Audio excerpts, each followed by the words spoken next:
What is up, everybody, and welcome back to another edition of Lovely Loners. In today's video, we're going to be taking a look at this limited edition Zero Tolerance 0392 in purple and black. This knife is absolutely bonkers. I'm so excited to share this with you guys. Real quick before we jump into the knife, I thought for those of you who may have not had an opportunity, we would want to take a look at the limited edition ZT packaging. You can see that the box is absolutely ginormous, probably a little unnecessarily so. It's got the ZT limited edition logo typing all over it. Once we crack the box open, we are treated to the little motto of built like a tank, and we'll talk about that a little bit more once we get onto the knife. You do have the certificate of authenticity, which is super certificate of authenticity-ish. So you've got the ZT seal from Kai over here. The serial number is 450 on this particular one. The color and all the information about the knife. And then a little booklet and everything. And that's pretty much all you get. So this box is a little bit of a waste of material, I must say. But that's not the worst thing in the world, I guess, when you're spending this amount of money on a knife. So let's go ahead and get that box out of the way, bring the knife back, and start off with a size comparison with the PM2. Oh man, that action. Woo! I love this knife, guys. It is insane how much I love this knife. All right. So you can see it's ever so slightly shorter than the PM2. If I had to guess, I'd say maybe 1/8 of an inch or so. So it's pretty much the same size, although it is a little bit thicker. You can see here, those tie slabs are rather thick indeed. So it's definitely a chunky knife, but it's not overbearingly large. It's not like the Bodega or anything like that. So let's just go ahead and jump straight into the features and flaws on this one, guys, because I am so excited for this knife. So the first thing to talk about is the action. When I flip this knife, you know, I've watched it in so many videos. I've seen it up for sale. I've seen all the action clips, and I've always looked at it and been a little hesitant because videos don't really do it justice. And I was like, it looks good, but I'm not super sure. So I was really excited to be able to test that out, and I have to say, it is so smooth. So smooth. The deployment on it is fantastic. The way it snaps into place is so satisfying. It's got one of the snappiest lockups that I've ever experienced. Maybe the snappiest. I mean, it just... the clicking sound of this lock bar, you can see there's this kind of space cut out. You know, normally lock bars are kind of like right up against the edge, and I don't know, something about that space that's cut out from there makes the lock bar travel a little bit more. You can see the lockup's about 50% or so, and oh man, when it snaps into place, it just feels and sounds so good. Now, as far as smoothness, closing, the blade will drop shut with, it's not even light shakes, it's more just like light motion. Really doesn't take much to get the blade to drop under its own weight. It's very smooth. It's impeccably smooth. I'm incredibly satisfied with this action. It's one of my favorite parts about the knife, if not the favorite feature, and it's just bonkers. I'm super satisfied with the action, and I don't really want to drone on about it anymore, so I won't, but like, can't stress it enough. Big fan. Now, moving on, I mentioned before the little motto of built like a tank. That's no joke with this knife. I'm pretty sure there may or may not be a car company that builds trucks and says that those are built, built Ford tough. A lot of people like to throw that around and kind of like, oh, it's super built, Ugh. This knife lives up to that motto. It is 100% built like a tank. It feels like a tank in your hand. These tie slabs are so thick, super thick. There's no internal milling, so the knife's not crazy heavy, but it's definitely meaty. And with them being so thick and with having these huge back spacers, the overall width of the knife is a lot. Let's actually see how it matches up against the Bodega. You can see it's just ever so slightly thinner than the Bodega, and this is a giant knife. So that hopefully gives you some perspective on how ridiculously thick it is. And the construction on it is super solid. I've been having a lot of trouble with knives lately not feeling solid.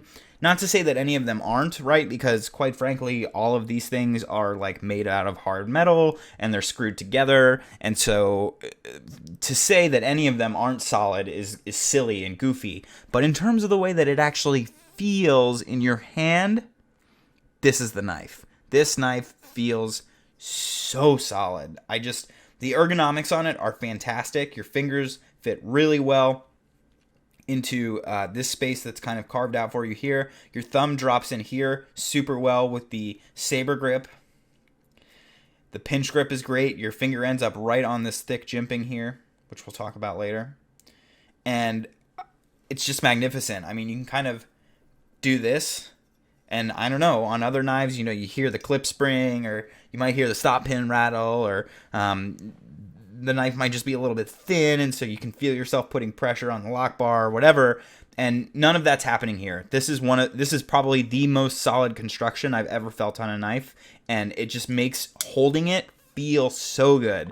Like, this knife is so satisfying to hold. I know that it sounds like I'm totally fanboying out and like going crazy, but it's because like I am, guys. Like, I cannot stress enough.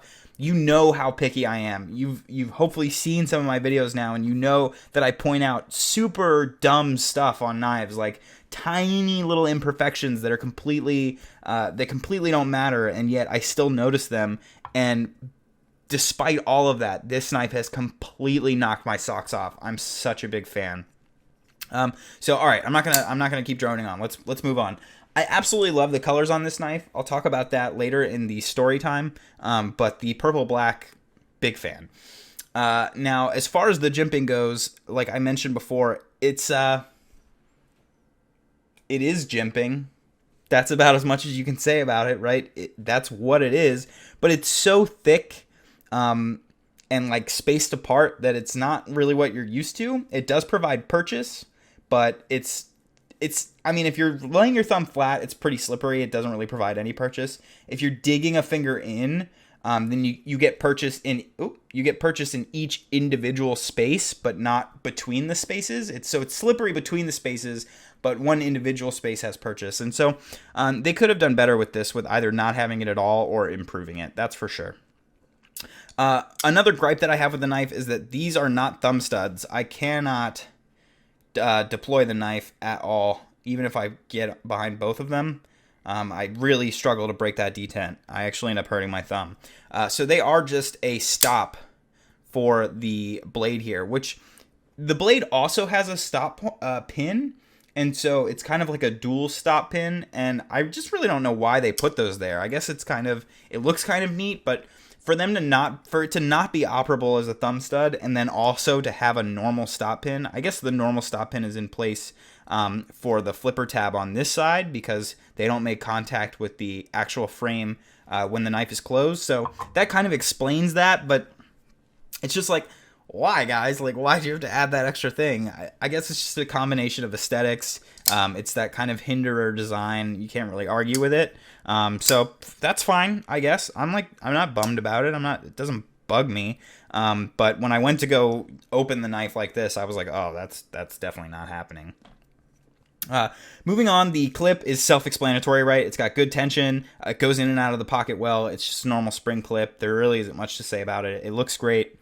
Big fan. This particular knife maybe has a little bit of lock stick, but it's so faint that I hesitate to even call it lock stick, because I have plenty of knives that are at this price point or at higher price points where I definitely experienced like bad lock stick, whether it's grindy or like it really keeps me from being able to move the lock bar. That's really not happening here. It's just that I can ever so slightly feel the lock bar kind of break away from the tang. And so it's really not that big of a deal. And if I had to have any level of lock stick that I've ever experienced in my life, then I would say I want this level, because it's the least amount of lock stick that I would still kind of notice. that's present. So again, not a huge deal. Really doesn't bother me at all. Really doesn't mess with moving the lock bar out of the way. And honestly, the more it's just barely there. So not a big deal. Moving on to this blade, the Wharncliffe is scary as hell, man. It's like you got this black blade, and then you got this really bright, shiny edge, and the edge is just like screaming, like, I want to cut you. And the point of the Wharncliffe is very intimidating. It's super sharp, it's super sharp, and it's a very, very fine point. So this is not going to make the best user in terms of blade. It's got a pretty... The stock isn't too thin, but like this flat grind here does get pretty thin pretty fast, and this point is tapered off, as you can see. So not going to be the best piercer. You're probably going to chip that tip real quick, and not going to make the best like slicer or anything, because it is a flat cutting edge, being the Wharncliffe and all. But if your job is with a knife is tackling boxes or something of that nature, of breaking things down, this knife is going to be sweet. So I would say the fact that it has the Wharncliffe is my least favorite part of the knife, even though I really appreciate the way that it looks. I just think it would keep me from using the knife as much as I'd like to, and so that's kind of a personal preference kind of thing. I'm not going to tell anybody that they shouldn't want to use a Wharncliffe, but just know that this blade has a lot of consideration that needs to be made about it. And that's all I'll really say. Now, moving on to the story time of this knife, because that pretty much covers all the features and flaws. There really isn't too much else to say, especially being the Hinderer design. I don't really need to talk about the design. I mentioned the ergonomics and everything. But usually on Lovely Loners, I don't have a story time because they're not my knives, so they don't usually have a story. But on this one, I do, and it kind of ties into what I was saying earlier about having looked at this knife before and everything. I've actually wanted this exact knife for a really long time. It kind of dates back almost all the way to the beginning of my excitement about high-end knives, way before I had ever considered starting to spend this amount of money. But it's something that I've always had my eye on. I really always liked the design. The action seemed nice, and for any of you that know me, I'm a giant fan of Prpblk. And so while sharp, hard edge black knives don't usually do it for me, I'm not really a tactical guy. I like my Thorburns. I like my things to be shiny and colorful and everything. This really deep, rich purple all over the knife on every piece of hardware, even the fact that they have these little plates here where you can put the alternative clip placements. Having all of that purple on the knife and the backspacers as well really brightened up the knife enough for me to be super interested in it. So this was always the color combo that I wanted. Seen lots of other color combos. There's the silver tie with the blue, which looks pretty cool. And then there's, of course, the black gold, which I hate because I hate gold. But this is definitely something that I've had my eyes on for a long time. And there were a few opportunities that I missed, because A, I didn't have the money, or B, it was so long ago that I wasn't even considering spending that amount of money. And then as time went on, I'd see him more and more often, and I just really wasn't sure. I was like, do I want to buy a ZT? Do I really want to spend that much money on a zero tolerance knife? Like, if I'm spending $500 or however much, $400, there's a lot of cool knives I can get. I can get a Sequoia for even less than that. I could probably find a used Gavco for somewhere in that range, maybe a little bit more. But I just wasn't sure if zero tolerance, a production brand, was going to be something that I spent that amount of money on. And so I kind of backed away from the knife for a little while. And then one popped up on Reddit's Knife Swap from a friend of mine over there who offered to sell me the knife and gave me kind of first dibs and everything. But the factory ano was slightly off in that on the pivot they had done, it was kind of bronze instead of purple. And for those of you who don't know, on the anodization scale, on the low end and the low voltages, there's this really rich purple, and it's kind of right next to bronze. And there's a little bit of amperage where there's a transition, and you kind of get this bronze purple color that appears bronze and purple as oils touch it and everything, but it was still very bronze. And All the other hardware on the knife was purple, but I had this bronze pivot. I couldn't bear to live with it. I knew I could probably get it fixed, but it's one of those things where it's like factory anno. I don't really want to send it out for work or anything. So, I said, hey man, I'm just going to pass. That anno just isn't for me. Hey guys, sorry about that. In the middle of recording that video, the camera died. So, but jumping in right back to where I left off, I was talking about how that anodization wasn't for me on that other knife. So fast forward a little bit, and this exact knife popped up on Reddit's Knife Swap as well. And, everything was purple. Everything looked great. The knife was in great shape. It was at a really reasonable price. Super reasonable. I think they were asking like $365 or something like that, which is outrageously fair for a knife like this. It's limited edition, you can't get it anymore, and it was not cheap to begin with.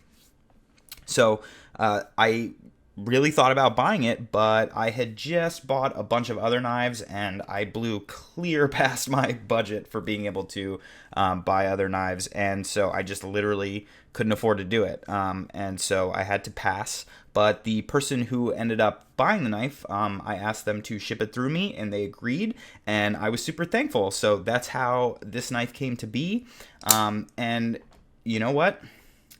Having had it now, I really, really don't want to send it back. I'm like struggling to find what I can sell in an effort to try to purchase this right off the guy who bought it, because this is one of my new favorite knives. Honestly, it's in my top 5 of all time. I am so emphatic about this knife.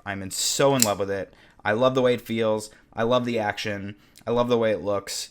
And I'm an incredibly big fan of this knife. So if you guys were considering one of these, but you were like me and maybe not sure if going with that limited edition was going to be worth the extra money, or if you're like me and you saw a lot of action videos and you were like, oh, that action doesn't look so good, I have to say that that's not true at all. The knife is incredibly smooth, incredibly well built, and I'm such a huge fan. So I'm super appreciative to be able to see this knife. You guys will definitely see one in my collection in the future. I'm all about it. I have to own one now. So it's going right towards the top of the list when I'm able to purchase some more knives. But thanks so much for watching, guys. If you'd like to see videos with other knives, please remember to subscribe. If you would like to send me one of your knives so that I can check them out for a Lovely Loaners video, you can do so by emailing me at tovarishworks@gmail.com. Remember to follow me on Instagram at tovarishworks. Hit that like button if you like this video, and I'll see you guys next time.